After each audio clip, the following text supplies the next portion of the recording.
Les mathématiques, on va dire que je suis tombé dedans un peu quand j'étais petit. C'est quelque chose qui, de tout temps, aussi loin que je me rappelle, m'a paru ludique et intéressant. Cela dit, il y a un gros écart entre trouver quelque chose d'intéressant, agréable, et puis en faire sa passion.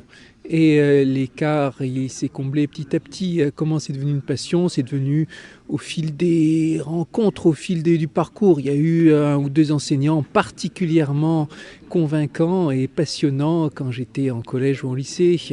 Et puis plus tard, il y a eu les classes préparatoires, l'entrée à l'école normale supérieure.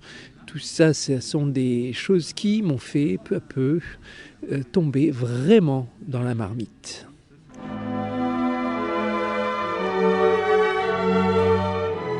Je suis un pur produit du système français classique, classe préparatoire, école normale supérieure, par où sont passés plus de médailles Fields que dans n'importe quel autre établissement dans le monde.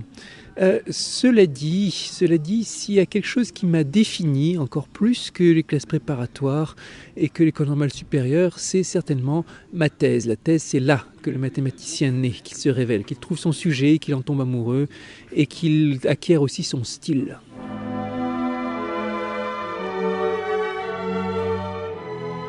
Moi, j'ai un métier multifacette, j'ai plusieurs métiers, plusieurs casquettes d'ailleurs. À la fois, je suis chercheur, enseignant-chercheur, et on ne peut pas distinguer la fonction d'enseignement de la fonction de recherche. Les deux se complètent et s'aident mutuellement. Il s'agit de découvrir et il s'agit de transmettre. Mais en même temps, je suis directeur d'institut avec ce que ça apporte. Administration de la science, la gestion du personnel, sont beaucoup de facettes différentes en fait. Toutes participent à un objectif commun qui est découvrir et transmettre.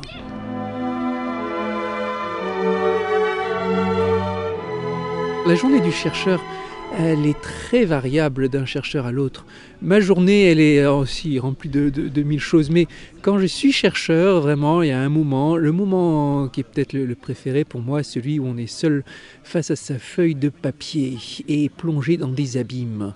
Il y a plusieurs temps dans la recherche. Il y a un temps où on est seul face à la feuille de papier, il y a un temps où on est face à ses collaborateurs, il y a un temps où on est face à ses élèves. Et puis il y a de longues périodes où ça travaille, parfois même sans qu'on s'en rende compte à l'intérieur du cerveau. On ne va pas parler de journée type, il n'y a pas de journée type.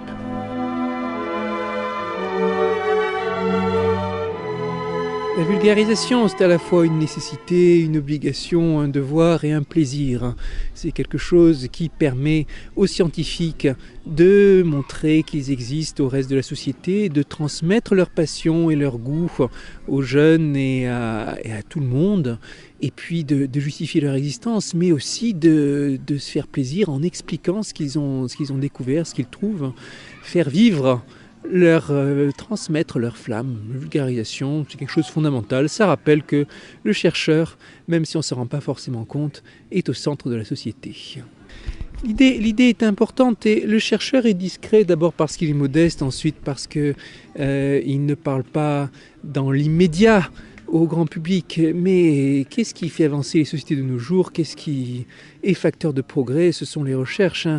On n'est plus dans un âge où la société va progresser en découvrant de nouvelles richesses et de nouveaux trésors. Maintenant, les trésors, ils sont à découvrir dans les technologies, dans la science, dans la théorie et dans notre cerveau aussi.